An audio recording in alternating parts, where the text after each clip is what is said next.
Lep pozdrav, spoštovane gledalke in cenjeni gledalci, ljubitelice in ljubitelji slovenskega klubskega nogometa, dobrodošli v našo družbo.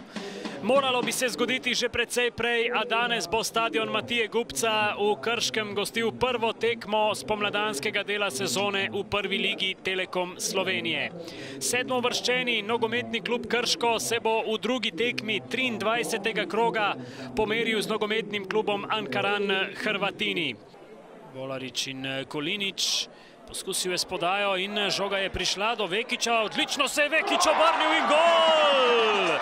Ob koncu 20. minute Luka Vekič pelje Krčane v vodstvo.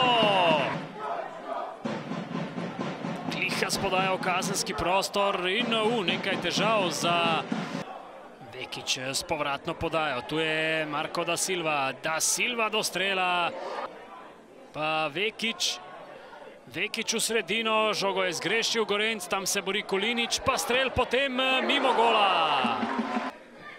Ankaran je uspešnejši, no tule pa je že prva priložnost v drugem polčasu, z obrambo se je izkazal Primož Bužan. Pred sezono 2013-2014 se je pridružil Galebom Tim Vodeb, zdaj pa prekršek, priložnost za Krško in Sulič v prostor proti Gercu, ki je prišel do žoge, potem pa padel ob Zalokarju in 11 metrovka. 11 metrovko je, mislim, da dosodil Asmir Sagrković. 75.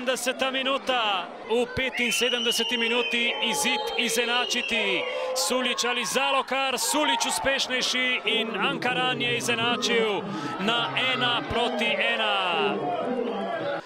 In s 16 goli jasno tudi najboljšega prvoligaškega strelca v zgodovini Krškega. Skoraj da napaka. Priložnost pa zdaj za Mandića. Mandić v kazenskem prostoru. In odpiskal je konec Asmir Sagrković. Krško, Ankaran se razhajata z neodločenim izidom 1-1. Ja, mislim, da ni se išlo. Mislim, da fantje so odigrali spet eno zelo korektno tekmo, da mogoče z vstopom v drugi polčas ni bilo tako, kot bi si sam želel, vendar pomembnost tekme je mogoče tudi botrovala temu, da so se zavedali, da tekmo pač vodijo in mislim, da po poteku tak, kot je bil, bi si danes zaslužili vse 3 točke. Tako je, pričakovali smo, kar je naporno, mi smo že v tem ciklusu, to je naša že 5. tekma, ko smo mogli igrati tudi za ostale tekme.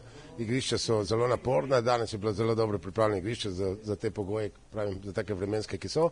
Ampak mislim, da je bila tekma kar prava, eni drugi smo se borili za ugoden rezultat, na koncu smo uspeli mi se vrniti v igro, to pomeni, zadeli smo za točko. Gledajo vse, kar se je dogajalo na igrišču, mislim, da je to pošteno, realno, obe ekipe so dali svoj trenutno maksimum, mi smo danes prišli brez par igralcev, tudi Romero je par igralcev poškodovanih, tako da smo nekako sestavljali, miksali smo čez celo tekmo, nekako te sisteme smo spreminjali, na koncu nam je uspelo priti do tega gola in do te točke, gremo naprej pravi iz tekme.